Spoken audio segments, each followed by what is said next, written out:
भावा पैसे परत कधी द्यायला लागलायस? नाही म्हणलं 9 महिने झालं, म्हणलं विचारावं. 9 महिन्यात लेकरू बाहेर येते पण तुझे पैसे काही परत आले नाहीत भावा. मेसेजवरती तर तू लई की 2 आठवड्यात देतो, 3 आठवड्यात देतो. पहिल्यांदाच म्हणलं होतंस ना तू. मला तेव्हाच लक्षात यायला पाहिजे होतं की 2 आठवडे कुठले ते विचारायचं राहिलं माझं. माझी चुकी आहे ती, मला मान्य आहे.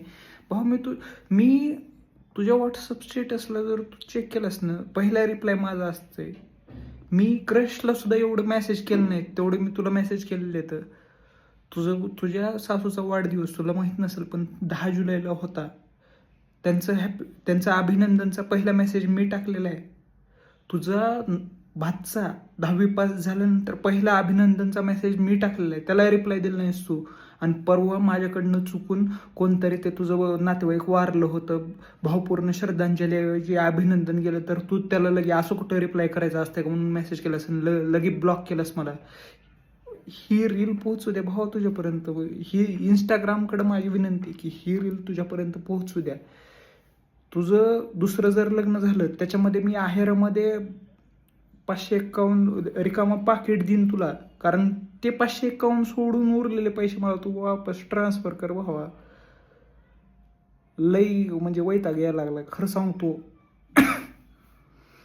तुझ्या घरच्यांना मी म्हणजे सांगू शकत नाही पण तू प्लीज पाठव भावा परत पैसे. असं का त्रास द्यायला लागलास?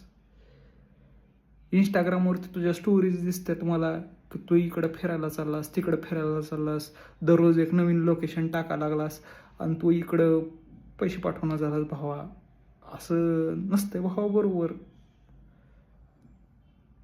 तुम्हाला माहिती आहे कोणाला टॅग करायचं ते. पण हे लक्षात ठेवून भावा, तू जे मेसेजला रिप्लाय करत नाहीस वा बघून न बघितल्यासारखं करतोस ते कला शिकण्यासारखे. आणि मला आज लक्षात आलं कारण आज शिक्षक दिन आहे. लय काय काय शिकवलंयस तू, म्हणून तुला पण शिक्षक दिनाच्या हार्दिक शुभेच्छा. तुम्हाला माहिती आहे कोणाला शेअर करायची तरी. धन्यवाद.